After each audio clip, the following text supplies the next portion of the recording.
Economía aplicada por la Universidad de Sevilla. Su interés por la literatura lo ha llevado a completar el programa de maestría en literatura peruana y latinoamericana en la Universidad Nacional Mayor de San Marcos. Ostenta el grado de mayor del Ejército del Perú en calidad de reserva y es piloto privado.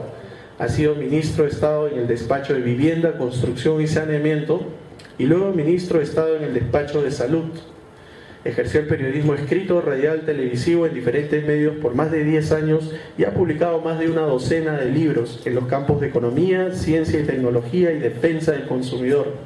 Sin embargo, su principal interés como autor es la literatura para niños. Ha publicado más de una docena de libros de cuentos para niños y 3 colecciones para adultos, obteniendo varias menciones y premios en certámenes literarios, entre los que cabe mencionar el Premio Mundial de Literatura José Martí, San José de Costa Rica 1997, el Premio José María Arguedas, Perú 1989, el Premio Saúl Cantoral 1989, el Cuento de las Hadas 1000 Palabras, Revista Caretas 1993. También ha sido reconocido por su obra literaria con el Pez de Oro del Gobierno Regional de Puno, la Medalla de la Ciudad de la Provincia Constitucional del Callao y el Premio Micaela Bastidas del Gobierno Regional de Puno. Ha incursionado en el cine como presidente de Alpamayo Entertainment y vicepresidente de Cinecorp, participando además como autor de historias originales, guionistas y productor de 3 largometrajes. Como pueden ver, el currículum, y en realidad no haría falta mucha presentación porque todos lo reconocemos por su participación activa, por su presencia en los medios. Su currículum nos presenta a un profesional que no solamente tiene la parte pragmática, la parte científica de la economía, sino que estamos frente a un ser humano muy sensible a las letras, a lo que son los cuentos, a la animación. Entonces tenemos a un hermano que perfectamente combina tanto ciencia como lo que es su vocación, principalmente por la literatura. Luego de esta exposición tendré el gusto de presentar al siguiente expositor, pero por ahora quiero que le den un fuerte aplauso al doctor Hernán Garrido Leca.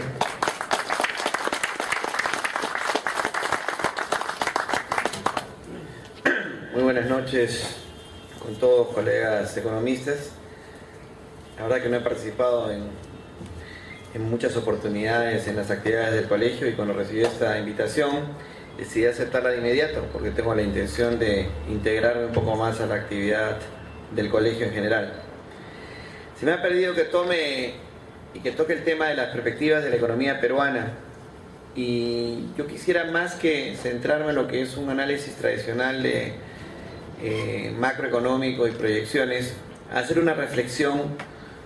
Yo diría un alto en el camino de dónde estamos, lo que han sido los últimos años de crecimiento económico y creo yo de redistribución del ingreso en el país. Y quisiera empezar contándoles una anécdota. Durante el gobierno del presidente Toledo fui invitado por el canciller Rodríguez Cuadros a ser parte de una misión peruana que viajó a China. Y una de las noches había una cena oficial a la cual asistió el ministro Rodríguez Cuadros, el ministro de la Producción, que era Alfonso Velázquez, un empresario más y yo me sorprendí cuando el ministro de Relaciones Exteriores me dijo que yo fuera a la cena, porque era el vicepresidente de China, el canciller de China y 2 ministros chinos. Y yo le dije, bueno, yo incluso soy oposición en este gobierno. Y me dijo, mira, lo que pasa es que estamos invitando por 2 razones. La primera, porque tú acabas de hacer la primera película de dibujos animados y queremos mostrarle a los chinos que el Perú no solo es commodities, no solo es productos primarios, sino que también tenemos una industria de tecnología, etc. Y la segunda, porque el canciller chino es poeta. Como tú eres escritor, de repente te vas a entender bien con él. Fui a la cena y durante media hora hablaron el canciller peruano y el canciller chino, por supuesto no se les interrumpió en ningún momento, y repentinamente el canciller peruano, Rodríguez Cuadros, me dice, ¿y usted, doctor Garrido Leca, qué opina? Yo pretendía hacer una inteligente observación y dije, miren, estamos aquí reunidos 2 culturas milenarias, el Perú y China, y me parece fascinante cómo compartimos tanto y tenemos tanto en común. Lo único que no deja de molestarme es que a pesar de eso estamos hablando entre nosotros en inglés, que es el idioma de una nación que solo tiene 200 años de historia, o por lo menos que lo ha impuesto una nación que tiene solo 200 años de historia.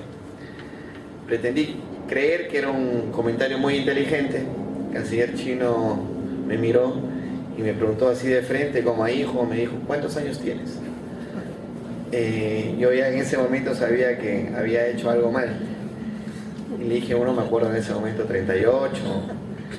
Me dijo, es que eres joven aún. Me dice, fíjate, China ha dominado el mundo por los últimos 5.000 años y hemos cometido errores los últimos 300, pero ya estamos de nuevo en curso. Yo me quedé frío, siguió la conversación y la verdad que me grabó esa conversación, porque la perspectiva de los chinos era de 5.000 años de historia. Volví al Perú y creo que eso es lo que inspira las reflexiones que quiero compartir con ustedes hoy. El Perú es una continuidad histórica de 5.000 años. Y si nos ponemos a pensarlo en Caral, la primera ciudad de América, el Perú siempre ha sido la potencia dominante en la costa occidental de América del Sur.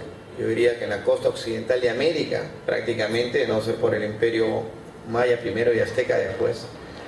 Pero siempre ha tenido una posición predominante, preponderante. Nuestros problemas empezaron hace 130 años.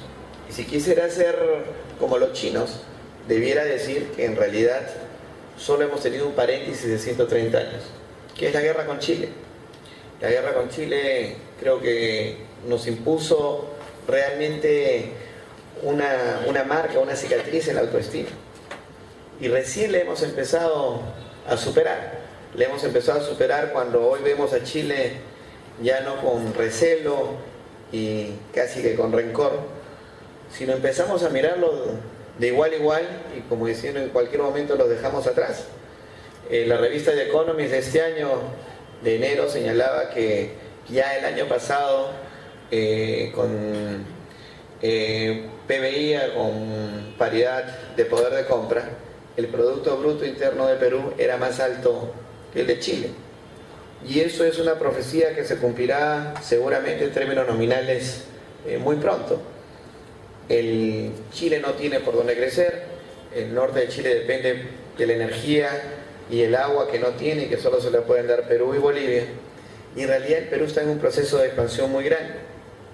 Y si nos ponemos a pensar qué es lo que ha pasado, quizá hubo un primer desfase en la época de la colonia, cuando el eje de ocupación del territorio que hoy le llamamos el Perú se desplazó de la sierra, en un eje vertical a lo largo de la sierra, lo que era el Capacñán, hacia la costa, por un poco la lógica de extracción que tenía la colonia, que lo que quería era simplemente sacar minerales y exportarlos a la metrópoli, en este caso a España. Entonces se desplazó ese eje y un poco que interrumpió la lógica de ocupación del territorio, que tenía su eje en la columna vertebral de los Andes y permitía aprovechar ambos lados de la cordillera de una manera mucho más inteligente. Para eso se pueden remitir ustedes a John Murra o a Jürgen Golte, ¿no?, en la Organización Económica del Estado Inca, o todo el concepto del archipiélago andino de Jürgen Golte en el Instituto de Estudios Peruanos. Es decir, esa es la manera de aprovechar el Perú. La manera de aprovechar es centrarnos en los Andes y ocupar el resto del espacio. Las reflexiones que quiero hacer con ustedes son más geoeconómicas que económicas. Y esa transformación geoeconómica del país es a lo que me quiero referir. Toda esta disrupción de lo que era ese proceso natural de ocupación del espacio peruano generó heridas que aún las vemos. El sur andino sigue siendo comparativamente más pobre que el resto del país y con menos posibilidades de ser competitivo hoy. Y además tiene un problema casi idiosincrático respecto a su relación con el resto del país. Y ese es un comentario avesado de mi parte, pero yo sí creo que en el sur del país piensan distinto al resto del país. Mi madre, mi abuela, mi padre nacieron en Arequipa. Tengo sangre sureña, pero yo me voy al Cusco, converso con un cusqueño más de 15 minutos y sale la diferencia. Hay una óptica distinta de manera de ver el país, que no es ni mejor ni peor, pero que tenemos que hacer compatible y tiene que ver con la disrupción de esa manera de ocupar el territorio nacional. Pero todo empezó a cambiar hace 20 años. Empezó a cambiar cuando se inició un proceso de apertura económica y pasaron varias cosas. Y aquí les voy a hablar como peruano. Yo no me voy a referir ni al gobierno de Fujimori, ni de Toledo, ni a Alan García, Paniagua. Quiero verlo como una continuidad, porque a veces nos damos azotes a nosotros mismos y nos criticamos los unos a los otros, en lugar de ver el camino que hemos recorrido.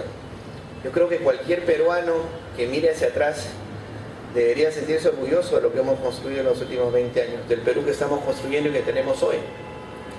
Y es realmente sorprendente, es una historia de éxito. El éxito no es de los gobiernos, el éxito es del pueblo peruano, de los empresarios peruanos, que son los que han cargado con el peso de lo que hemos vivido. Yo creo que hay varias cosas que pasaron. Aquí tengo señaladas 6 en mis notas de qué es lo que explica las bases para lo que yo quiero proponerles hoy, que es una visión del nuevo espacio geoeconómico peruano, el Perú del siglo XXI. Número 1, en los últimos 20 años hubo una recomposición del eje vertical a lo largo de los años. Luego, bueno, si quieren, el punto 0 es el fin del terrorismo, por lo menos en la forma de azote como lo teníamos previamente. Eso generó las bases para reocupar el territorio nacional físicamente. Y fue posible ir a minas, fue posible generar estos primeros lunares, ¿no? Yanacocha, Barrick, Ancash, Antamina más abajo, y si uno sigue al sur hasta Camisea. Esos puntos en realidad lo que hacen, empezaron a reconstruir un eje no continuo todavía a lo largo de los Andes, que es el Capacñán. Por eso me sorprendieron mucho el presidente Ollanta cuando en el último discurso habló de la longitudinal de la sierra.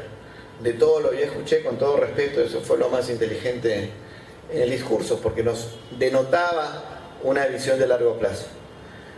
Pero un tercer punto que ha cambiado en los últimos 20 años es la relación y la integración con el Brasil. Yo soy hijo de 7 u 8 generaciones de militares. Ostento el grado, como lo mencionaron en el currículum, de capitán, ahora mayor, perdón, de reserva del Ejército del Perú.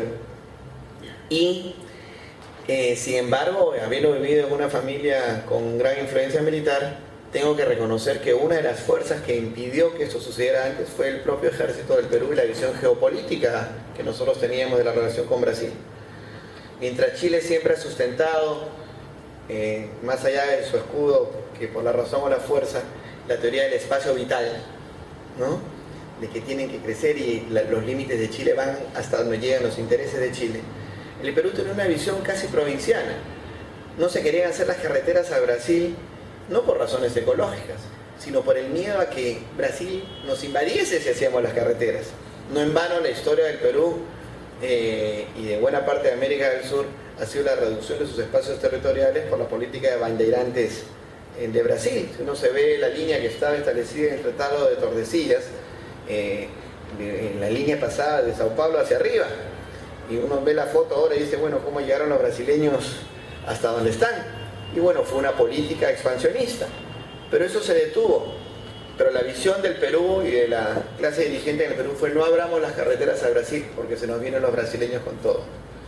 Esto tenía que ver con el golpe en la autoestima de la guerra con Chile, porque yo creo que si lo vemos hoy, también en la salida al Atlántico por parte del Perú y la integración masiva de territorio a la que yo me voy a referir en algunos minutos. Otro elemento importante en los últimos 20 años es la formación de la clase media. En el Perú, durante muchos años, en los 200 años de historia republicana, hemos tenido una clase en el medio, pero nunca hemos tenido una clase media.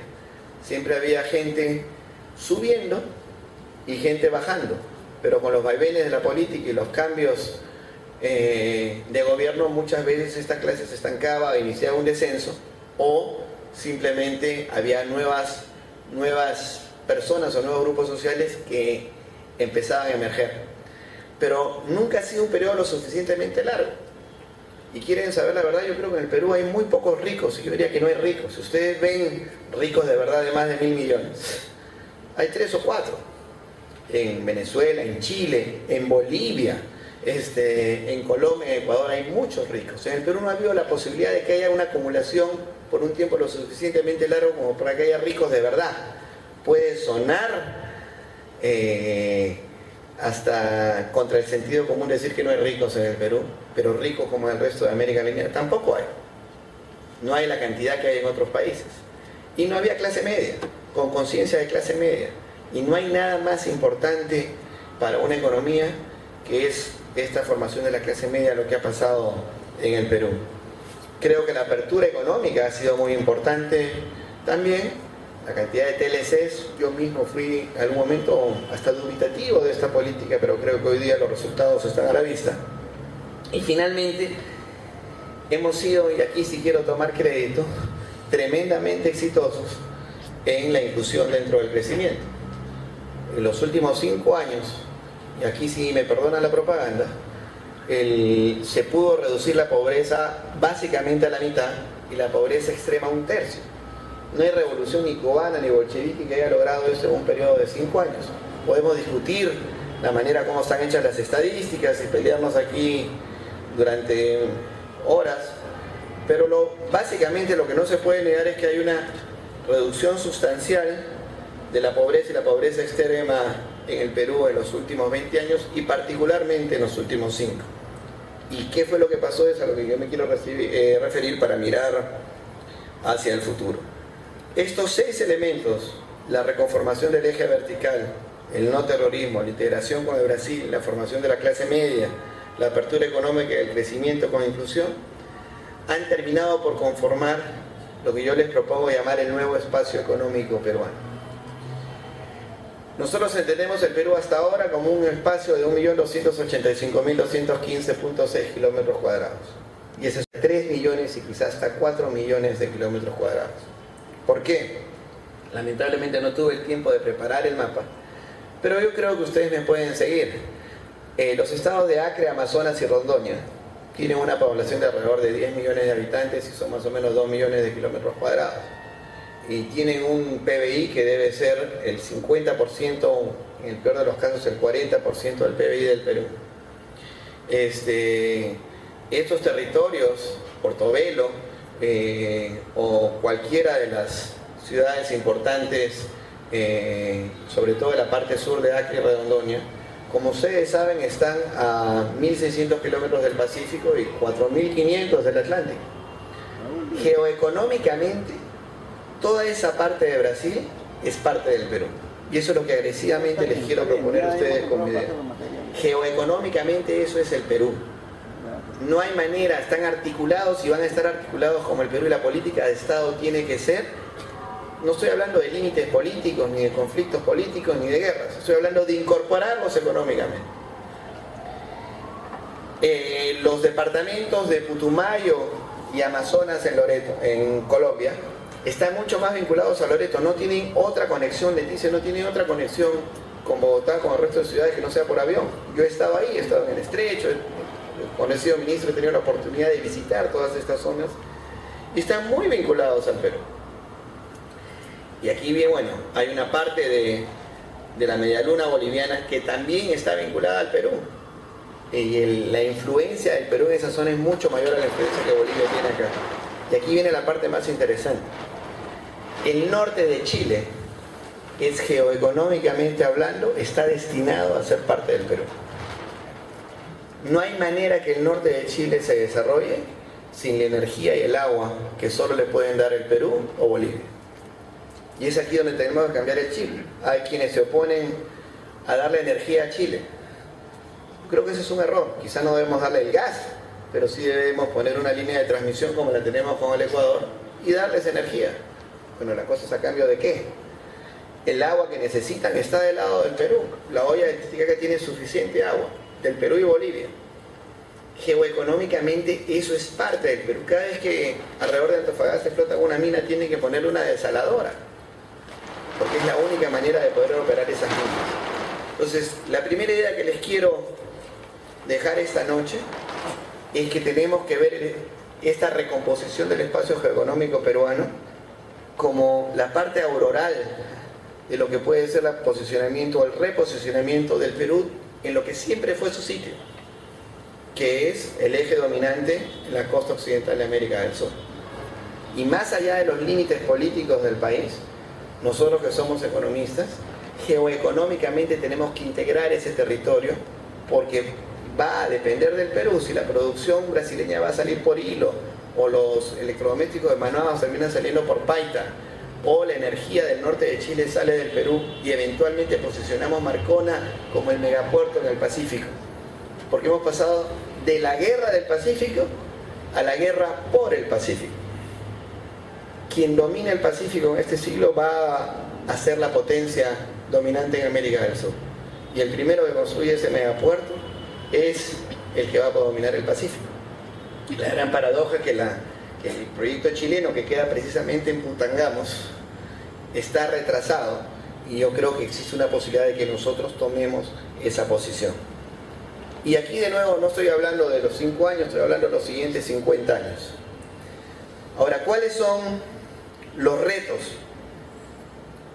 hacia adelante? Si esta es la visión que tenemos, este nuevo espacio geoeconómico peruano, este Perú con 40 o 45 millones de habitantes hoy, y un espacio de 3 o 4 millones de kilómetros cuadrados en lugar de lo que tenemos en este momento. Yo creo que hay 5 retos para nosotros. El primero es el reto, y voy a ir rápido porque me estoy excediendo en el tiempo, de luchar contra la pobreza y la pobreza extrema. Y por razones de tiempo voy a sonar quizá brutalmente crudo en algunas cosas que voy a decir. Pero yo creo que la pobreza la resuelve el mercado. Y ese es un problema simplemente de crecimiento. El problema es la pobreza extrema, que no la resuelve el mercado, no la va a resolver nunca. La pobreza extrema, que debe ser la verdadera preocupación del Estado, y lo que debe resolver el Estado, no lo va a resolver el mercado por una razón muy simple. Por definición, la pobreza extrema es la exclusión, en varias dimensiones. Socioeconómica es una, pero étnica, de género, geográfica. Ese tipo de exclusión no lo va a resolver el mercado, no tiene mecanismos. Por eso yo creo que, y digo siempre, que la pobreza extrema es un fenómeno metamercado. Está más allá del mercado, y quien crea que se puede resolver con políticas de mercado es un idiota. Simplemente no ha entendido el problema. Y para ilustrarlo mejor, la diferencia entre un pobre y un pobre extremo es: uno está dentro del mercado y el otro no. O si quieren ponerlo así, el pobre es un desempleado. El pobre extremo es un inempleable. No tiene competencias que el mercado le vaya a reconocer como para pagarle un salario. O si quieren ponerlo en términos más técnicos, la productividad marginal del trabajo de un pobre extremo es cero. Y eso es así. Entonces, ¿cómo vencemos eso? Ya esto es de la experiencia de gobierno. Nosotros avanzamos y hicimos muchas cosas interesantes. Pero una de las primeras cosas que nos encontramos, que creo que es la siguiente gran reto, porque se redujo la pobreza extrema, y ahora voy a mencionar cómo se puede hacer allí, es la dispersión de la población. El Perú tiene 95.000 centros poblados y alrededor de 86.000, escuchen bien, 86.000 tienen menos de 150 habitantes. Una vez le pedí a Javier Iguíñez, cuando era ministro yo de Salud, le pedí que me tratara de calcular, hablamos de esto, y le dije: trata de calcularme el grado de correlación existente entre ser pobre extremo y vivir en un pueblo de menos de 150 habitantes. Nuestra aproximación nos dio 0.76. Es decir, casi por definición, si yo les digo, ahí estaba metido Lima, casi por definición, si yo les digo que Juanito vive en un pueblo de 150 habitantes o menos, casi por definición es un pobre extremo. Y esto tiene una lógica demoledora una vez que se adentran en entender por qué. Yo calculé que cuesta entre 4 y 10 veces más, en base a proyectos del SNIP, ponerle agua y desagüe a un pueblo de 150 habitantes que a uno de 2.000 habitantes. Con eso les estoy diciendo que el tamaño mínimo óptimo, tamaño mínimo de planta de un pueblo para que una intervención estatal sea efectiva es 2.000 habitantes. Menos de 2.000 habitantes, el Estado no sirve. Y eso es terrible. Si estuviéramos en China, por supuesto, damos un decreto que se junten todos y no los fusilamos, ¿no? En la China antigua. Pero nosotros somos una democracia y, por supuesto, tenemos la obligación de pensar en cómo hacemos. Pero ustedes revisen, las estadísticas están ahí. Los 2 departamentos con más pueblos de menos de 150 habitantes son Huancavelica y Puno. primero Puno y segundo Huancavelica.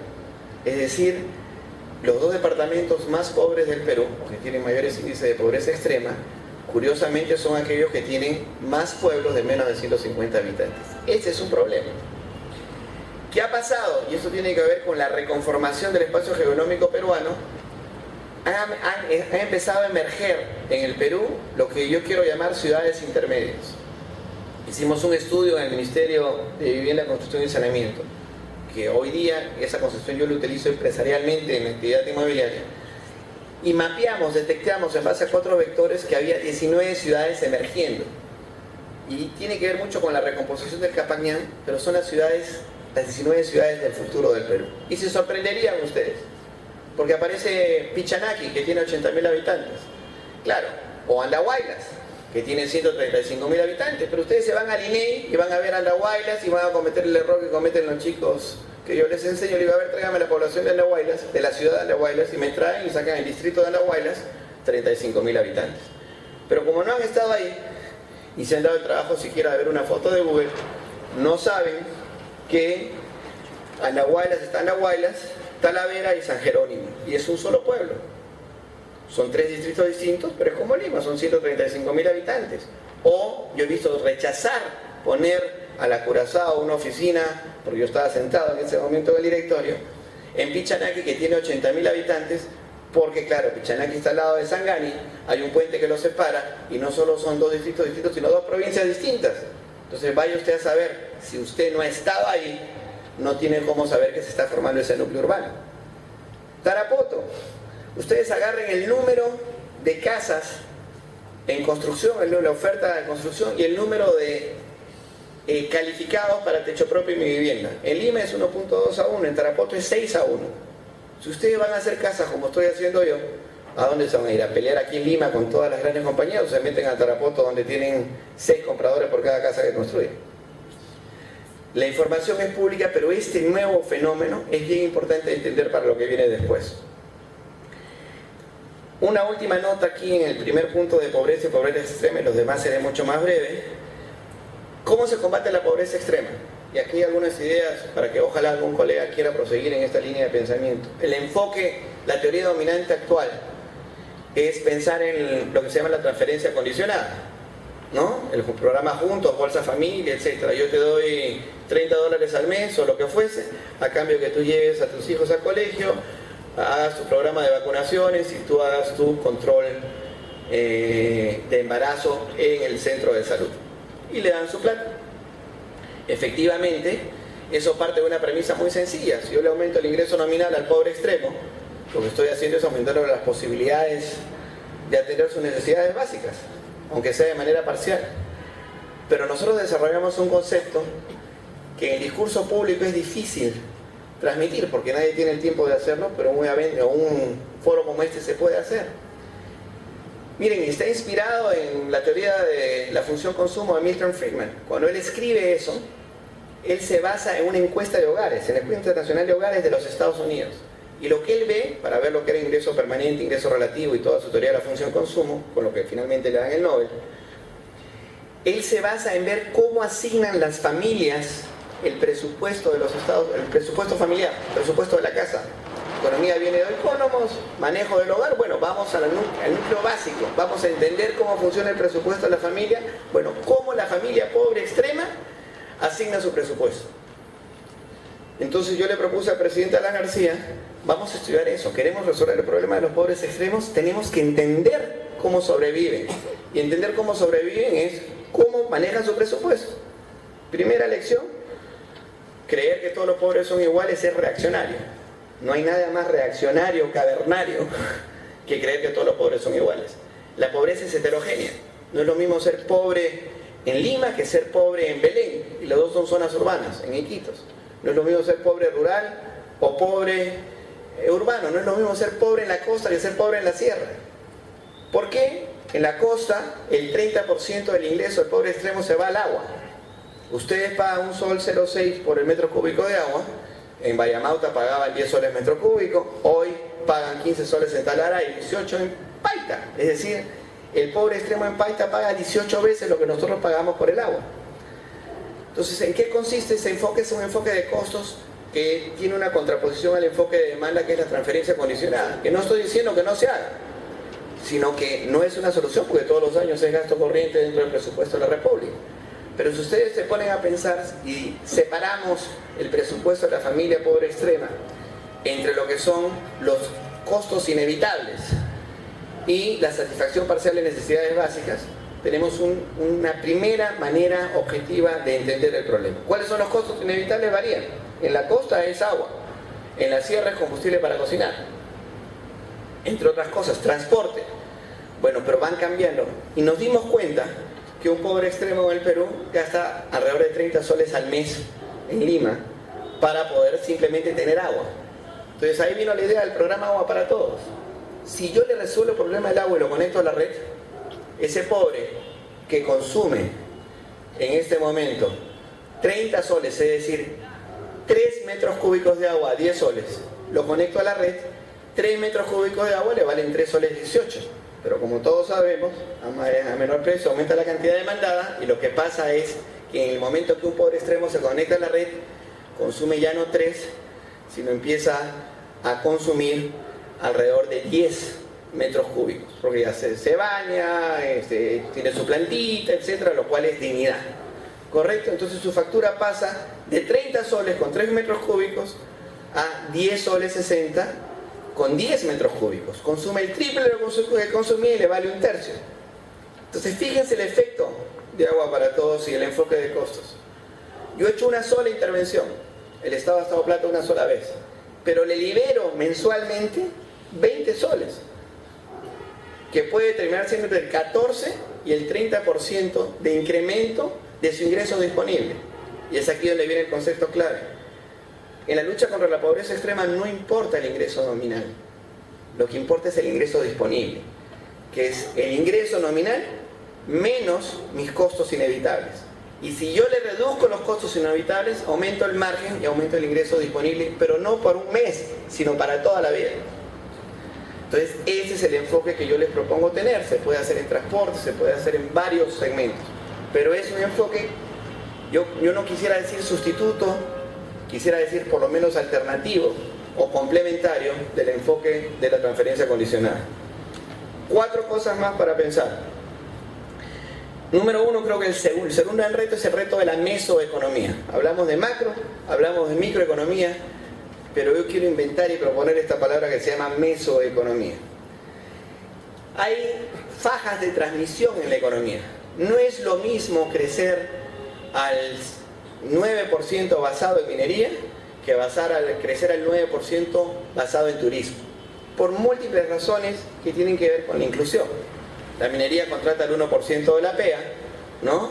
Y eso es 10 o 15 veces más en el sector turismo, un sector turismo que pueda crecer, pero bien importante, por ejemplo, el 90% de la mano de obra que demanda la minería son hombres y el 50% de la demanda del turismo son mujeres. Entonces, si yo quiero empezar a corregir no solo el acceso al empleo, que es la única vacuna para salir de la pobreza, yo también tengo que tratar de que las mujeres tengan más acceso. Entonces es ahí donde viene este tema de la mesoeconomía, entender esas fajas de transmisión. La maravilla del Perú, y por qué superamos la crisis del 2009, a pesar de Lucho Valdivieso, es que somos un avión con 2 motores. Uno es el sector externo y el otro es el sector interno. Pero es una maravilla. El sector externo resulta que el 50% son los minerales, pero el 50% no son commodities. Empiezan a aparecer otros productos. Entonces nos hace menos vulnerables. Pero además tenemos el motor de la demanda interna. Si se me apaga y ahí hablo como piloto, lo que hago es empiezo a caminar con acelero un poquito más acá. Cuando ya están estabilizados, paro y sigo, que fue lo que hicimos en el 2009 y lo que se puede hacer en cualquier momento en un país. La estructura que nosotros tenemos es de laboratorio, es perfecta para aguantar crisis. Entonces, entender la mesoeconomía, cuáles son las fajas de transmisión en la economía peruana es un reto, no me voy a extender más. Otro tema es la innovación. Para que esto continúe, no hay manera de que continúe como estamos. Creo que hay que meter realmente un esfuerzo grande en ciencia y tecnología e innovación. Les podría contar durante horas cosas que pasan en el Perú.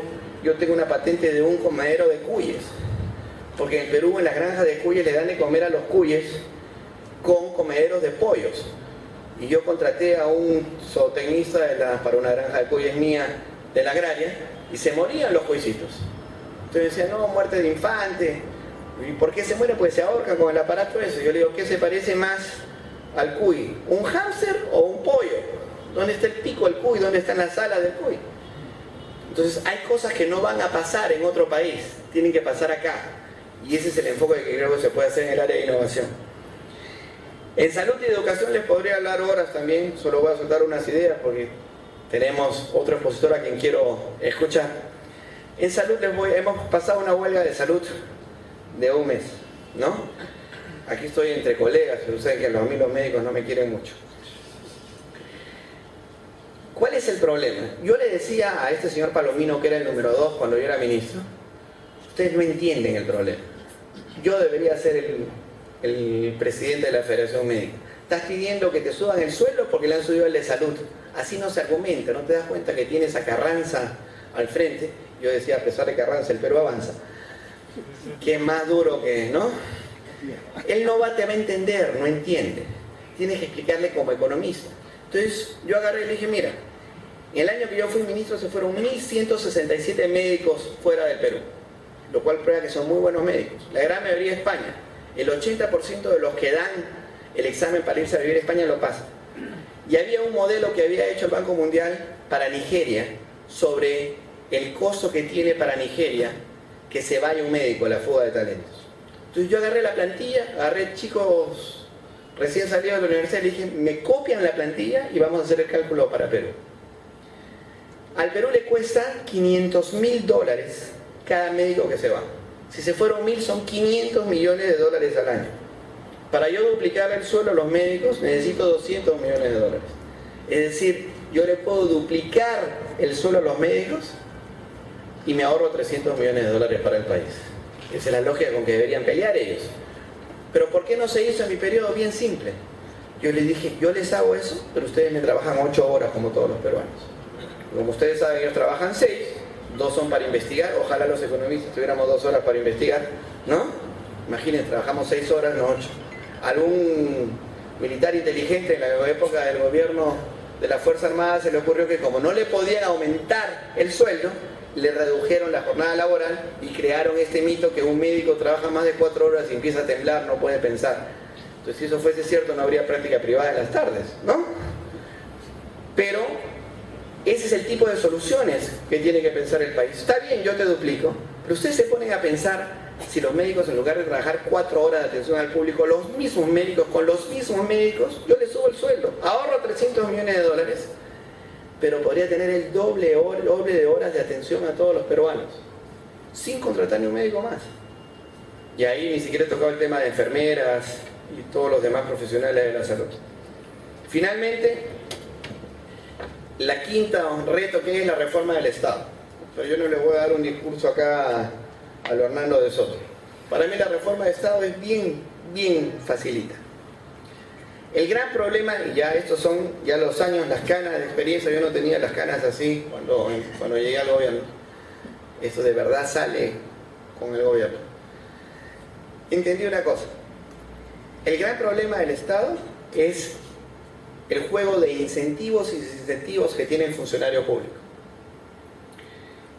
En el Perú un funcionario público que es corrupto va preso. Eso es cierto.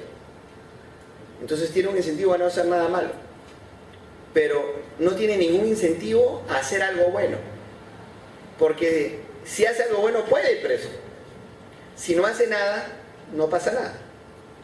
Entonces hagan su modelito, ¿no?, de agente principal. ¿Y cuál es el comportamiento lógico, racional de un funcionario público? No hacer nada. Si no hago nada, no me pasa nada. Si hago algo, voy preso. Si hago algo malo, voy preso. No hago nada. Entonces, ¿cuál es la solución? Ese es el meollo, el centro del asunto. Para que el Estado funcione bien, el que hace algo mal va preso. El que hace algo bien tiene que tener premio, tiene que ganar más plata, tiene que ser premiado, tiene que ser ascendido, tiene que tener un incentivo económico. Lo demás, ¿no? Si Mao dijo, salvo el poder todo es ilusión, salvo el bono todo es ilusión. Tiene que tener un bono por hacer las cosas bien, por alcanzar su meta. Y aquí viene lo más increíble. y lo más importante, el que no hace nada va preso. El que no hace nada tiene que ir preso. No puede ser que tengamos los superávits que tenemos en el Perú y la plata se quede sin gastar. Eso es un crimen en un país como el nuestro. Y quiero hacer una crítica, porque este es un foro académico. En este momento el Estado está paralizado. La ejecución presupuestaria del Ministerio de Vivienda en agosto era 17%. Y ahora ven es como 70%. Yo también la sé hacer. Hacen una transferencia y se acabó el problema. Entonces en el presupuesto figura como que ya lo ejecutaron. ¿Nos agarran del horno o qué? ¿No?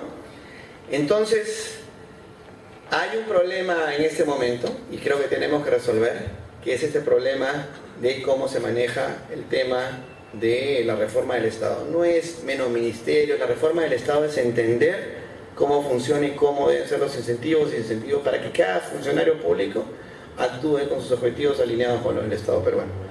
Muchas gracias, no me quiero extender más.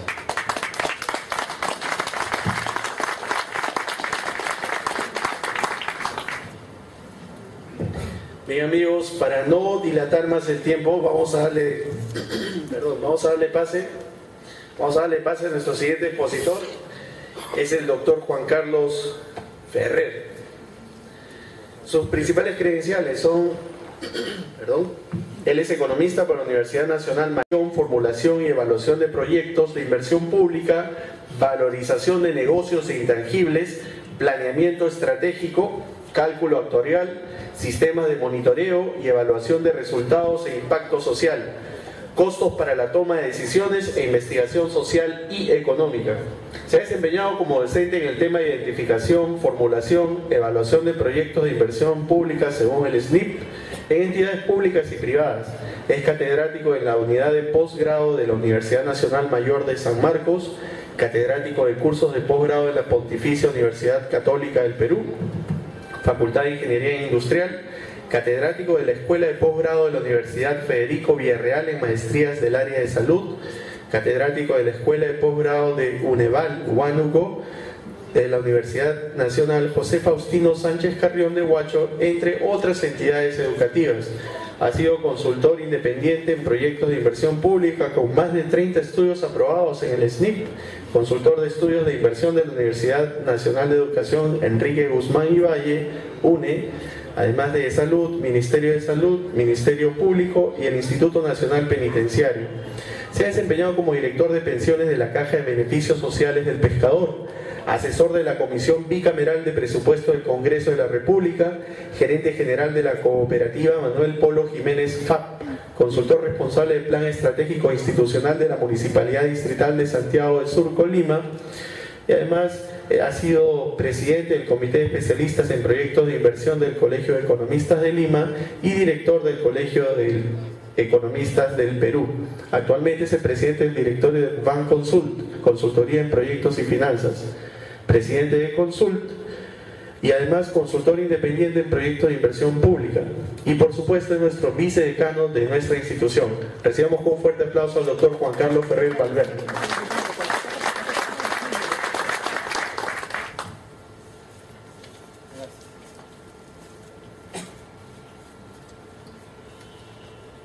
Colegas y amigos, amigo Garrido Leca, tengan ustedes muy buenas noches. Me parece muy interesante el enfoque del colega Garrido Leca para plantearnos estos temas geoeconómicos. Me parece muy interesante. Nosotros sí vamos a hacerlo un poco de la manera un poco más convencional, pero también creo que algunas de las ideas que vamos a verter coinciden con la planteada por el colega Garrido Leca.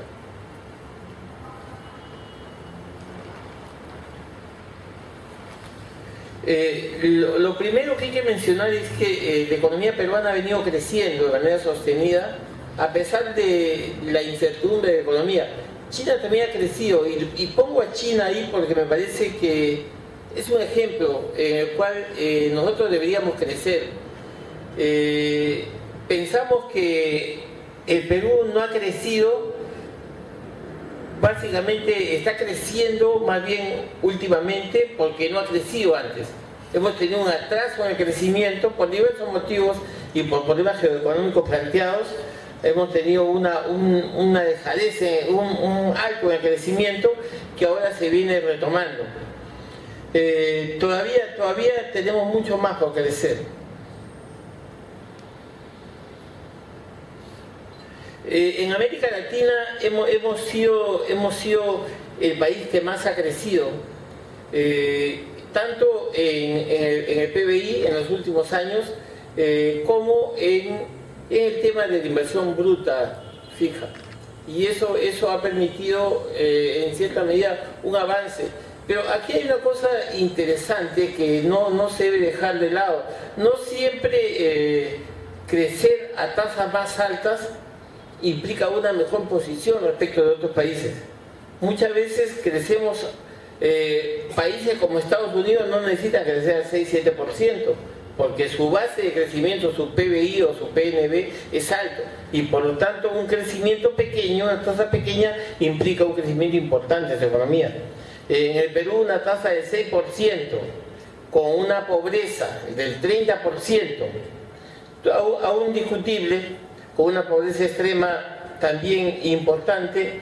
Definitivamente la economía tiene mucho por crecer, la economía peruana tiene mucho por crecer, y creo que en el Perú todavía no se hace el esfuerzo suficiente para lograr ese crecimiento.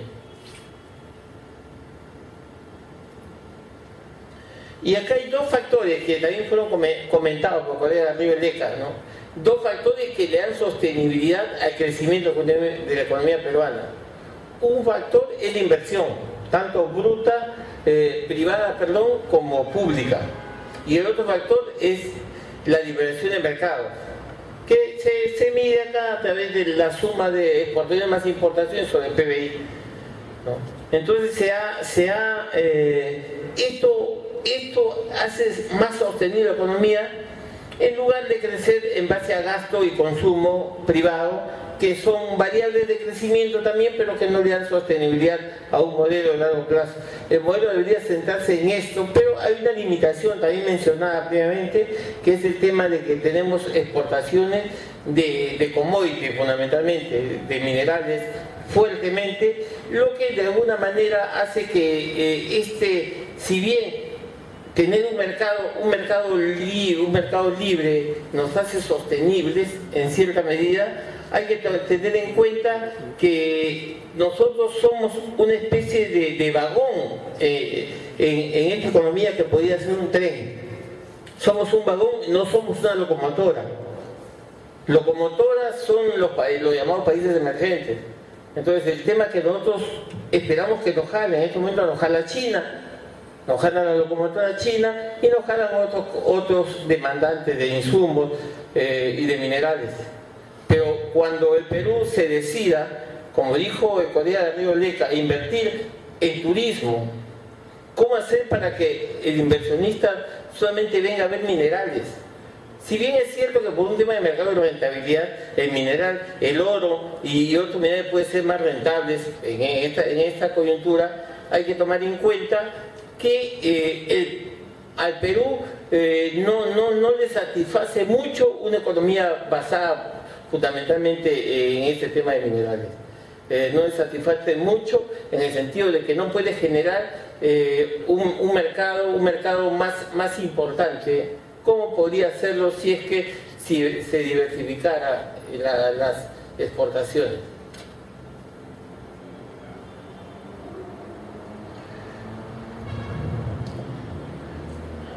Aquí también, acá es interesante el tema de las reservas internacionales, porque al final las reservas no son otro tema que ahorro. Entonces, cuando el Estado reserva, está ahorrando, y al ahorrar está reduciendo el consumo, y al reducir el consumo está afectando el crecimiento. Y un tema importante es que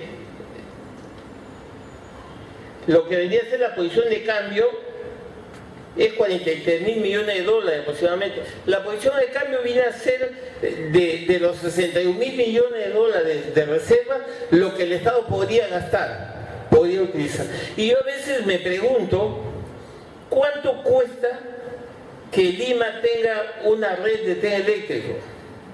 ¿Cuánto cuesta que Lima tenga una red de metropolitano, todo Lima, y solucionar el problema de transporte? Estamos hablando de 6.000 millones, 4.000 millones de dólares, y se tiene reservas, dinero ahorrado por 60.000 millones de dólares, y no se puede solucionar temas puntuales como el transporte. Lo mismo sucede con la educación. ¿Por qué no se invierte en educación en lugar de tener dinero guardado? ¿Por qué no se invierte en ciencia y tecnología? Ahí es donde tenemos serias limitaciones. Y esta reserva, y es una cosa interesante, ¿no? La reserva son 70.000 millones de dólares. Acá hay algún caso, por ejemplo, si nos comparamos con Colombia, México, Chile, nosotros tenemos una mayor proporción de reservas. Esto aparentemente se considera como algo bueno. Algunos dicen que es para defendernos de la crisis externa, de los shocks externos. Pero si uno más adelante vamos a verlo, lo que nos costó el 0.9 de crecimiento del 2009, el 0.9 significa decir que no le crecimos ese año en plena crisis de las burbujas, nos costó más o menos 4.000 millones de dólares. No nos costó más del 7% de lo que tenemos en reservas. Entonces eso nos dice que todavía podemos utilizar esta reserva. Hay una cosa importante: ¿cuánto le estaremos sacando de estas reservas al mercado internacional? 2, 3, 4%. El costo del dinero en los proyectos de inversión pública es 9% ahorita. Entonces, tranquilamente, si invirtiéramos parte de estas reservas en proyectos de inversión pública, obviamente bien hecho y bien seleccionado, como Agua para Todos o proyectos similares, la rentabilidad social sería mucho más alto que tener estos dólares guardados. Y tanto es así que en ese tema uno de los principales componentes del incremento de esta reserva son los intereses que gana los depósitos en los bancos internacionales. Entonces, ¿para qué mantener depósitos de 3-4% anual de rentabilidad si tenemos una tasa social del 9%? Aquí también tenemos dos temas más siempre sobre el tema de reserva. Recibos de deuda, servicio de deuda y tiempo de importaciones de reservas. El Perú tiene 15, ¿no? Y Chile tiene 13, tiene 7 Venezuela, Argentina tiene 6 meses de reserva. Por eso, lo que le estoy sugiriendo acá es que me parece que las reservas son excesivamente altas, innecesariamente altas. Sí, exactamente, no se manejan con racionalidad económica. Teniendo tanta pobreza y pobreza extrema, no es posible que se tenga dinero guardado. Es como que tengamos a nuestros hijos sin zapatos y cuentas de ahorro fuertes en los bancos, ¿no? De fondos mutuos y una serie de operaciones financieras, cuando no cumplimos con lo fundamental que es. Y acá es cuando, al margen del mix de la cartera de estas reservas, donde el dólar se mantiene como la fuente principal y el dólar se viene devaluando fuertemente, ¿no? Con lo cual el Estado ha perdido dinero a consecuencia de esta estructura de mix que ha manejado el BCR. Y acá está lo que les mencionaba: 4.000 millones de dólares ha costado el plan exitoso del 2009, ¿no? Del 2009, en el cual la economía peruana creció 0.9, pero a costa de todo esto. En ese tiempo, me acuerdo, la inversión pública pasó de 4 a 30%, y la inversión privada pasó de 15 a 3%. Al final, el Estado lo que hacía era subsidiar al sector privado de alguna manera. Y acá está el tema que mencionaba Hernán. el tema de ese nivel socioeconómico de la clase media. La clase media ha aumentado a 2.7 millones y esto también le da consistencia a las posibilidades de la economía. Como dice Hernán, antes había una clase del centro que fluctuaba hacia arriba o hacia abajo permanentemente, pero ahora parece que existe mayor consistencia de una clase media y no puede haber crecimiento sostenible sin una clase media importante.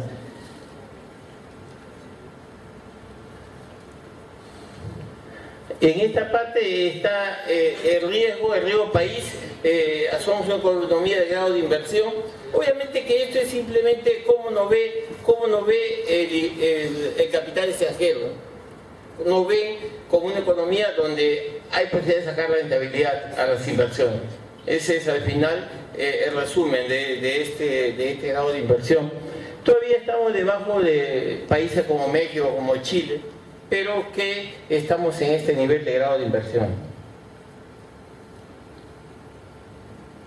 Aquí tenemos algunas cifras de la economía peruana, va a seguir creciendo, se espera. Cuando valorizamos empresas, siempre estamos estimando la posibilidad de crecimiento de la economía y trabajamos a nivel pesimista con un 4.5, a nivel optimista con un 6.5%, y en base a esos escenarios es que estimamos los valores de las empresas en el mercado.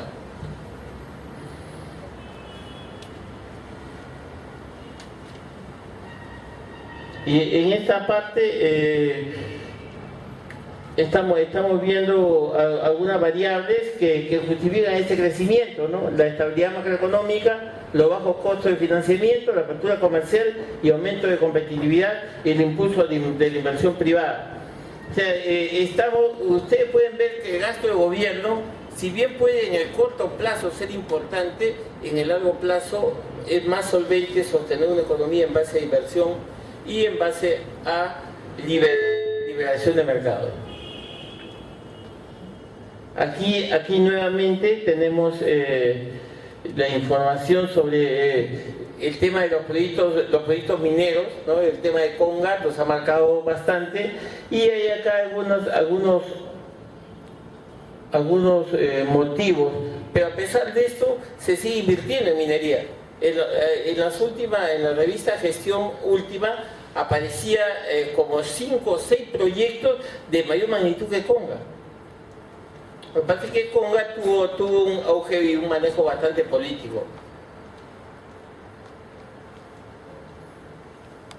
De talento humano, que tiene que ver con la educación y que tiene que ver con este índice de competitividad de talento global. Ya sabemos que en educación estamos bastante complicados en el tema de educación. Estamos haciendo un proyecto de consultoría para las escuelas que le llaman escuelas marca Perú. Estamos haciendo escuelas rurales. Para todas las redes rurales estamos planteando un nuevo enfoque a través de una consultoría que estamos desarrollando, un nuevo enfoque para mejorar la educación en las zonas rurales. Y ahí veíamos los pueblos de los cuales hablaba Hernán, ¿no? Pueblos con menos de 150, le llaman áreas dispersas. En el INEI conseguir información sobre esos pueblos es bastante complicado. Habían centros poblados que existían en el 93 y ya no existían en el 2007. O las tasas de crecimiento de los alumnos en esas zonas son decrecientes de 3 a 16 años.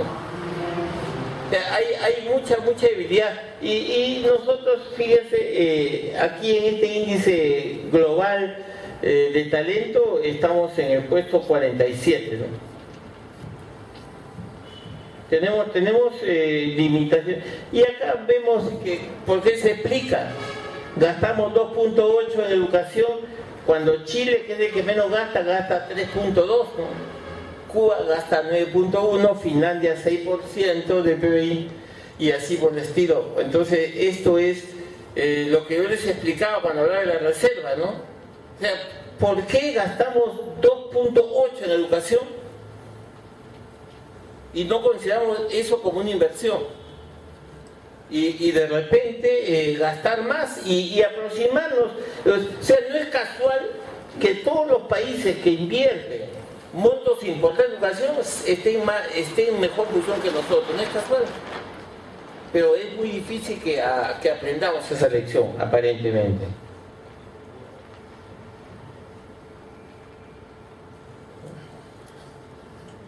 Aquí también está otro tema es el tema de la infraestructura. Las cifras, ¿cuánto? Son 13.000 millones de dólares. Entonces la pregunta es, ¿por qué no algunas de estas brechas solucionarlas con tantas reservas que tenemos? ¿O es que estas brechas de infraestructura no son proyectos que generan beneficios?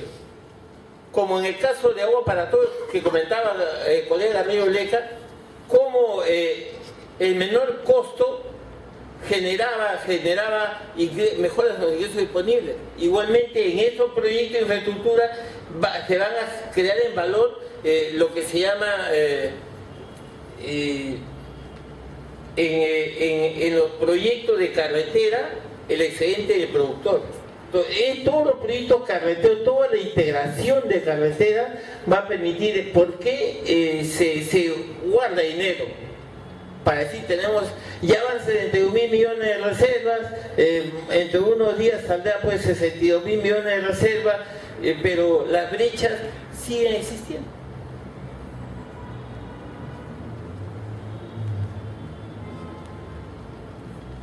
Aquí están los retos que hay que ver. Siempre la pobreza va a ser el reto más importante.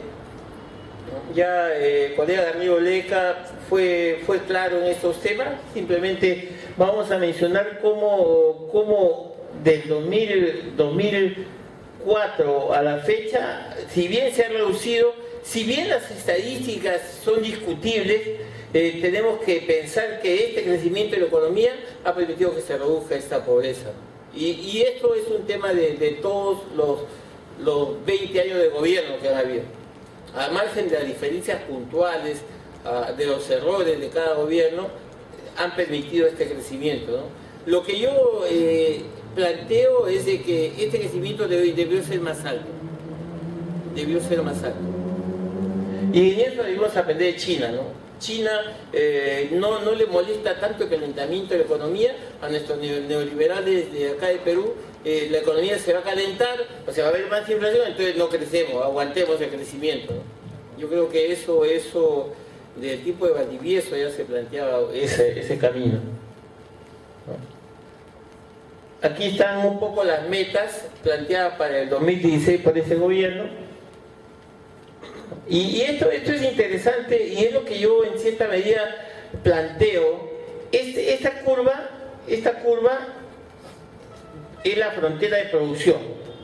No viene a ser otra cosa que la oferta productiva del Perú. Desgraciadamente la economía peruana debe estar por acá. Ni siquiera en los límites debe estar por acá, lo que le da un gran auge para aumentar, para igualarse a Chile y superar a Chile y a otros países. No logramos avanzar en esto, entonces debemos ampliar esta capacidad de producción en temas de tecnología, con temas educativos, mejorar la productividad, para de esa manera conseguir que la economía aumente, porque es cierto también lo que dice el colega Río Leca, ¿no? El empleo es el principal antivirus de la pobreza, es el principal. O sea, no puede haber pobreza con desempleo, definitivamente. Van ligados pobreza y desempleo. Entonces, la única manera, por eso es que nosotros planteamos que los proyectos productivos deberían incluirse en el SNIP. Hasta ahora no hay ese cambio y los proyectos productivos de nosotros, Altandinos, Crianza de Cuyes, de Alpaca, de Vicuña, no hay inversión por parte del Estado para promover esos proyectos. Bueno, yo quiero terminar ahí nada más y dejar tiempo para, por si acaso tengan alguna pregunta que hacer, ¿no? Muchísimas gracias. unas brillantes exposiciones, dos perspectivas distintas, aunque en realidad se han encontrado bastantes coincidencias en la misma. Yo solamente quiero resaltar uno de los conceptos más básicos, la mesoeconomía, ¿no? El tema del sector interno con consumo interno expansivo y el sector externo que tenemos respaldado en los commodities y además en los productos de exportación no tradicional. El otro concepto tan importante que ha mencionado nuestro primer expositor sobre la cultura milenaria. Perú tiene todas las condiciones, tenemos todas las condiciones para poder sentirnos un país privilegiado y solamente hay que recuperar ese conocimiento perdido. ¿Perdido por qué razones? Pienso que es irrelevante el cuestionarlo, sino tenemos que hacer todos los esfuerzos por tener ese orgullo y esa claridad para poder retomar ese espíritu milenario que nos corresponde por naturaleza. El doctor Ferrer hizo una importante aseveración en cuanto a la calidad del gasto en la educación pública. No es coincidencia, no es ni un secreto para nadie. El país que no invierte en educación, como los que mejor éxito tienen, es un país que está relegado por una simple razón de causa-efecto, efecto-causa, como prefieran. Muy bien, vamos a invitarlos a cada uno de ustedes, los que quieran formular preguntas, para que hagan las preguntas lo más concisas posibles, a fin de tener las respuestas más amplias posibles. Nos van a acompañar los expositores hasta las 9 de la noche, es decir, 20 minutos para el set de preguntas. Así que, sin más preámbulo, invito a los que tengan a bien hacer sus consultas, levantar la mano para poder formularlas, por favor.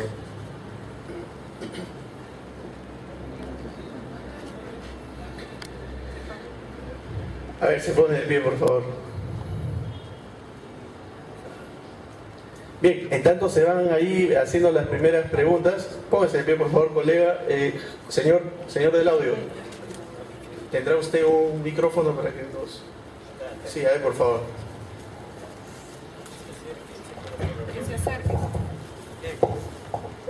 Señor colega, por favor, si estuviera bien... No, por cuestiones técnicas no se puede, usted nos va a disculpar que no le demos esa facilidad, pero tenga la bondad de acercarse un poquito acá al estrado. Muchas gracias por su comprensión, bienvenido. Bueno, creo que tenemos que ir a la par de las nuevas tecnologías. Debería un micro inalámbrico. Totalmente, siempre tenemos uno, pero por falla técnica. Muy bien, yo realmente felicito al Colegio de Economistas del certamen que se está haciendo, pero hay muchos colegios en el Perú que también hacen certámenes, pero no tienen capacidad de convocatoria.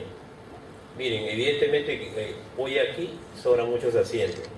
Yo creo que si se hubiera de una u otra manera colgado esto en las redes sociales, hubiera un montón de gente parada, como lo hacen en el Colegio de Abogados, al cual yo pertenezco. Felicito a los dos expositores. Y creo que en el Perú faltan hacer muchas cosas. Como decía Jorge Basadre, somos el país de las oportunidades perdidas. Porque hemos tenido una ingente cantidad de momentos en la historia para seguir creciendo. Hemos tenido el boom del oro, del caucho, del guano, del salitre. ¿Qué otros asuntos más? Creo que el petróleo. Y Yanacocha tiene más de casi 20 años. Y se quiso imponer el proyecto cuando se debió de hacer todo un proyecto de viabilidad política para poder posibilitar como el modelo Quellaveco, que en 15 meses se pudo viabilizar. Yo pido que el decano del Colegio de Economistas haga un conjunto de propuestas y se lo alcance al presidente de la República, como yo lo he hecho en diferentes periodos. Desde hace 4 o 5 gobiernos lo vengo haciendo, y esta semana vamos a enviar una propuesta para no la Convemar, como lo hice en el gobierno de García Pérez, como lo he hecho en el gobierno de Toledo, como lo he hecho en los otros gobiernos, porque han querido firmar la Convemar y luego recortar las 200 millas.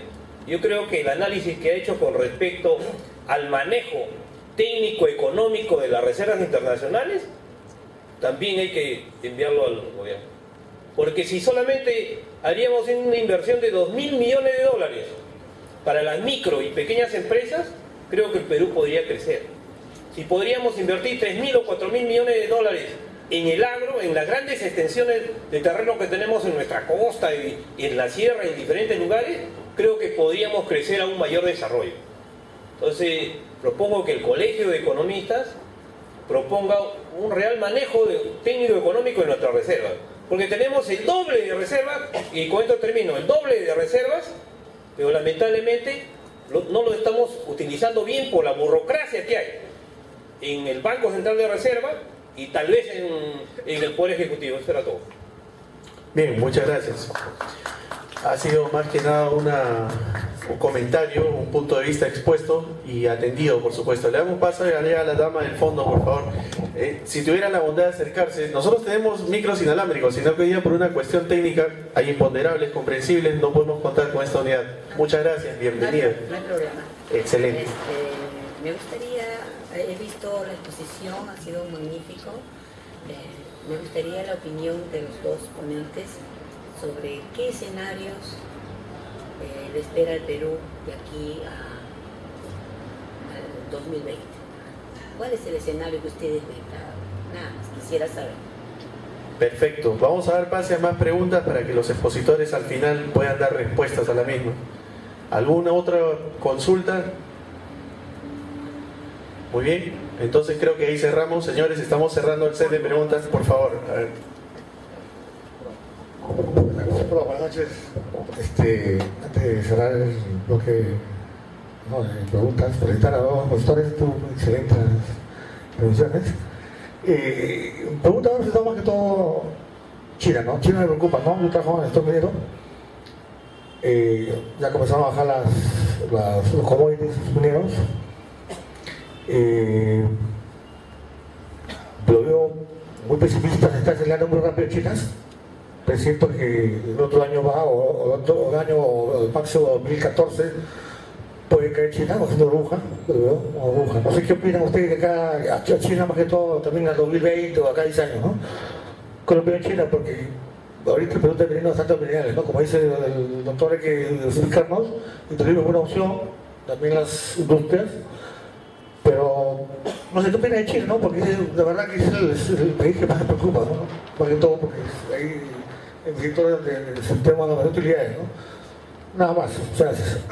Muy bien, muchas gracias. Tenemos una última alocución, a ver, una consulta más. Buenas noches. Primero felicitar a los expositores.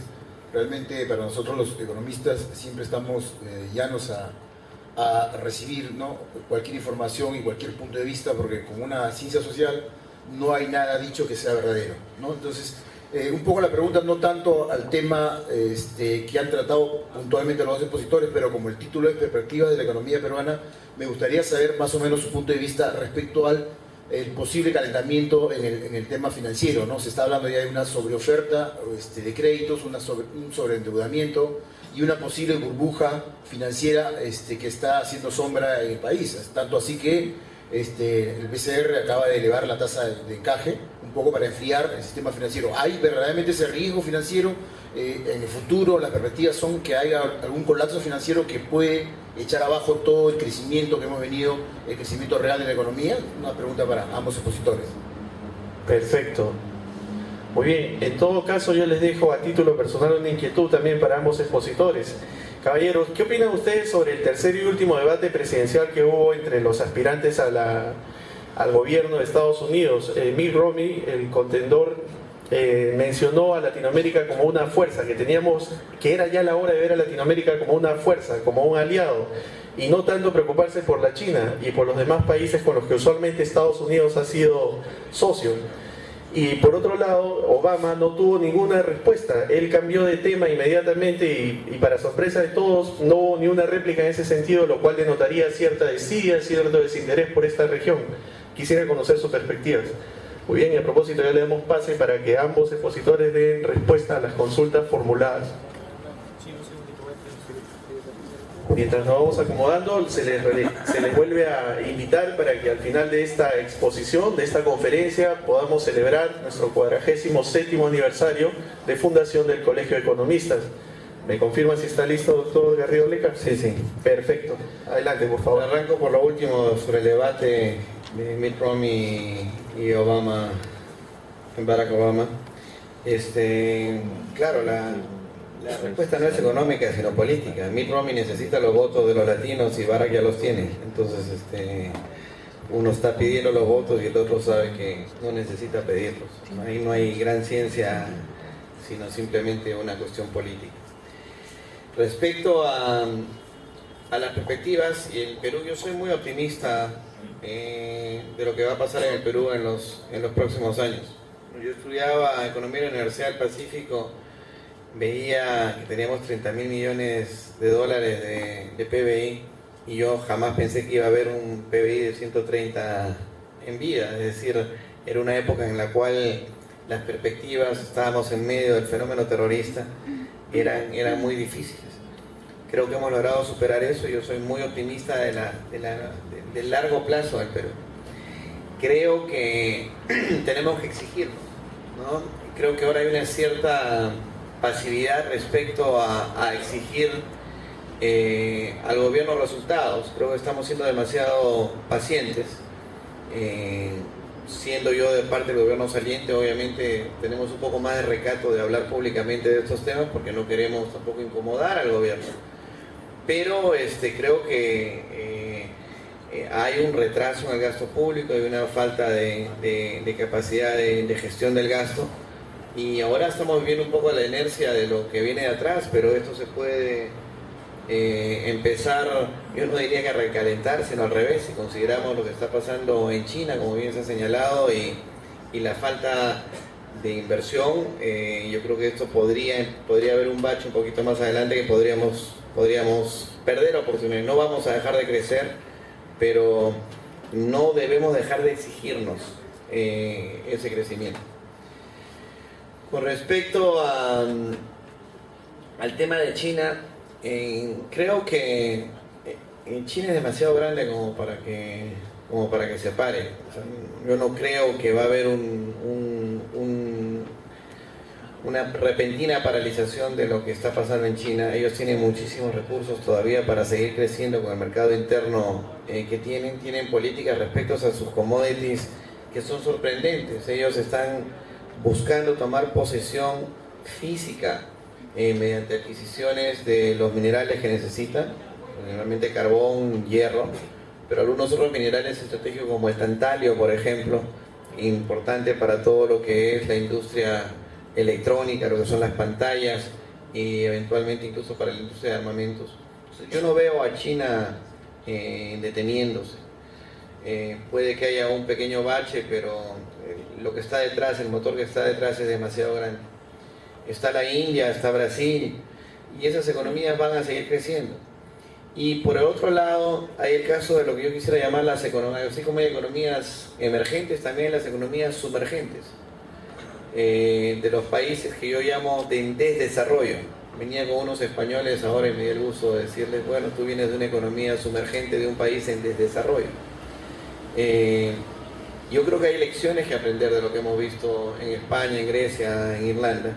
Nosotros ya pasamos por eso. Quisiera poder pensar que ya estamos vacunados, pero básicamente es el resultado de gastar más de lo que tienen. Y al revés, ahora creo que hay oportunidades. A los empresarios amigos míos yo les digo que hay que ir de compras a esos países. Es la posibilidad de que las empresas peruanas tomen posiciones en esos países, y cuando se recupere la economía europea seguramente tendremos la posibilidad de aprovechar ese crecimiento. Yo soy muy optimista. Creo que tenemos que simplemente pedirle ajustes al gobierno. Hay una curva de aprendizaje. Los cambios de gabinete no son buenos. Se los digo por experiencia. Un ministro que es ministro por primera vez, por más inteligente que sea y por más experiencia que tenga, le toma 6 meses entender su ministerio. Si es ministro por segunda vez, de repente 3. Pero si a uno le cambian 4 veces el gabinete en un año y medio, no hay manera de que ningún ministro pueda dar resultados, ¿no? Necesitamos un poquito más de estabilidad allí para que las cosas funcionen mejor. Muy bien, muchas gracias. Le damos pase ahora al doctor Juan Carlos Ferrer Valverde.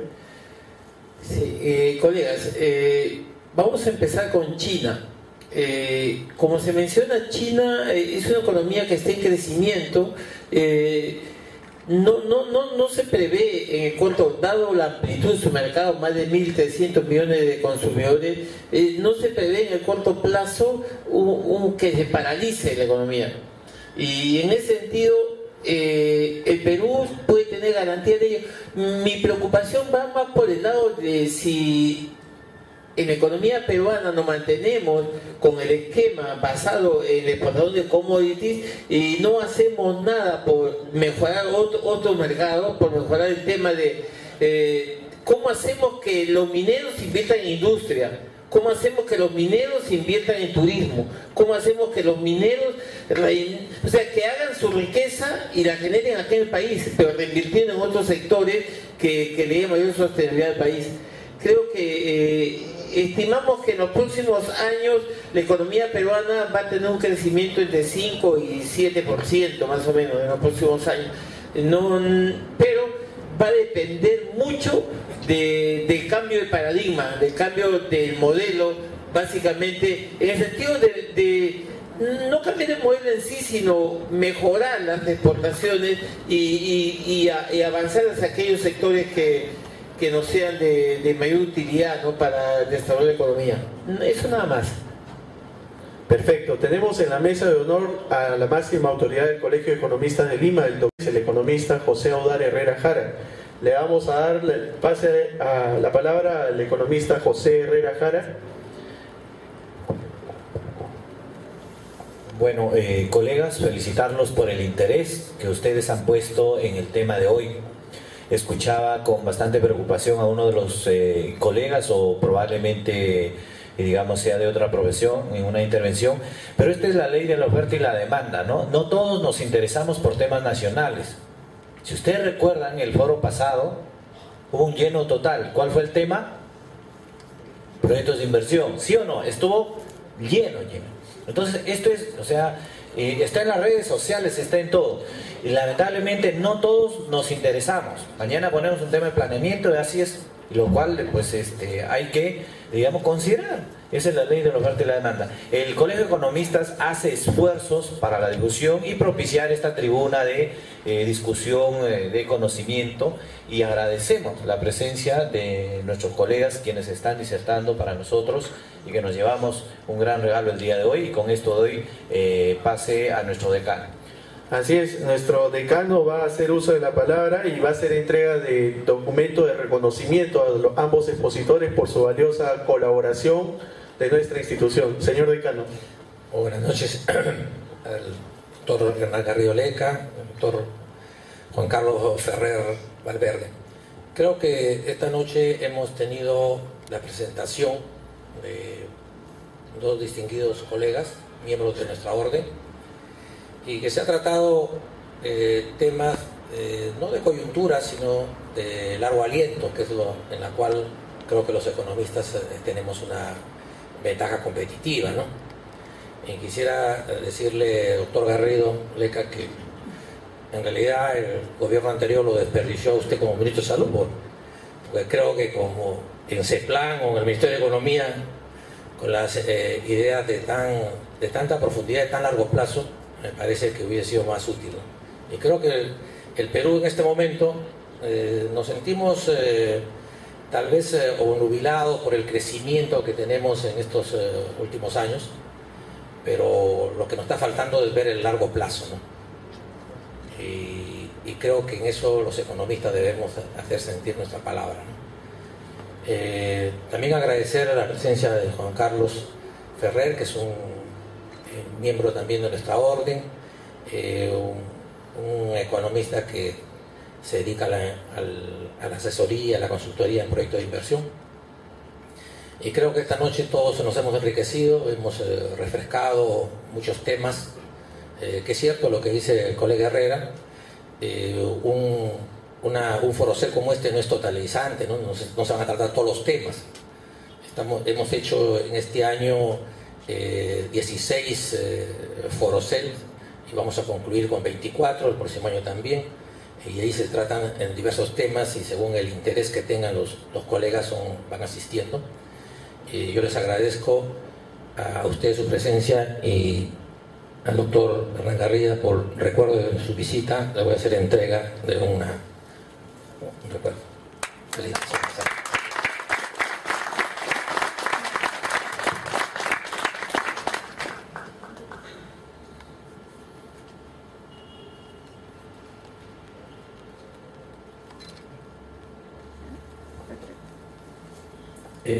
Muchas gracias y esperamos sea la primera de una serie de visitas.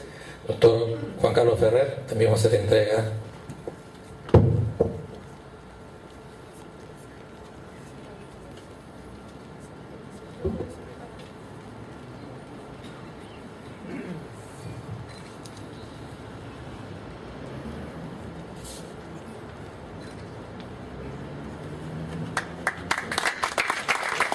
Bueno, no me queda más agradecer, señalar que ha coincidido esta fecha, doctor Garrido, doctor Juan Carlos, con un aniversario más de la Ley del Economista, que cumplimos 47 años de vigencia de esa ley. Invitamos a todos ustedes a un cóctel